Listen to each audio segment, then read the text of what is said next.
ये अमरूद का पेड़ है और आप देख रहे हैं कि इसके नीचे ये जुलाई का महीना है।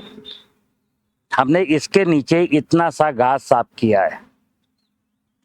अधिकांश आर्चर्ड के केस में जो वैज्ञानिक मत है या जो टेक्निकल सलाह दी जाती किसान को कि आज आप जाएंगे किसी भी अमरूद के, आंवले के जो न्यूली लोग पेड़ लगाए हैं उनके खेत में केवल अमरूद दिखेगा, यानी जिस चीज का आर्चर्ड वो पेड़ दिखेंगे, नीचे बिल्कुल क्लीन, यानी कोई घास नहीं, कोई खरपतवार नहीं। अब कहा जाता है कि अगर घास होगी आसपास पेड़ों के तो इसमें बीमारियां होंगी, इसमें इंसेक्ट होंगे, फिर ये पत्ती खा जाएंगे।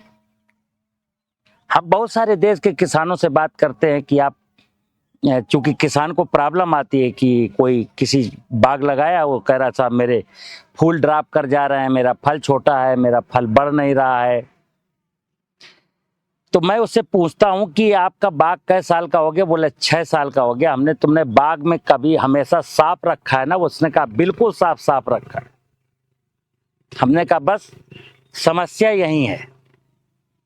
क्या है मित्र, आप ये देखिए कि ये अमरूद के आसपास की जो ग्रासेस है वो इस अमरूद का क्या बिगाड़ रही हैं? कुछ नहीं बिगाड़ रही, बल्कि ये धरती है, नंगी धरती है, 2 पेड़ों के बीच में, आप दिखाओ जरा, 2 पेड़ों के बीच में ये जो जमीन है, आज की तारीख में इस जमीन को अगर मैं घासों को काट दूंगा, बीडीसाइड से मार दूंगा, तो ये धरती का कोई रोल नहीं है, सूरज की रोशनी का कोई रोल नहीं है।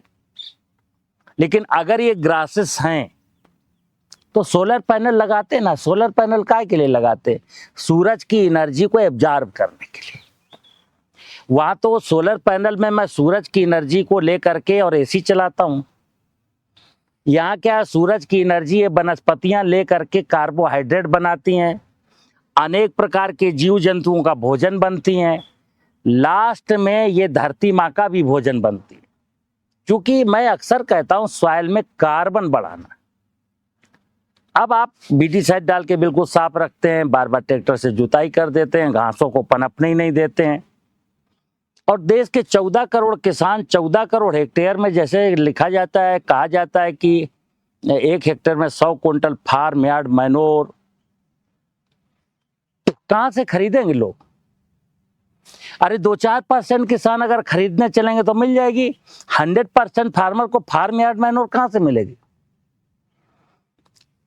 ये हम अगर व्यवस्था को समझेंगे तो क्या, देखिए मैंने अमरूद के 1-1.5 मीटर के टेरिटोरी में मैंने घास हटा दी है, शेष घास पूरी खड़ी, और ये जमीन को इतना देंगी।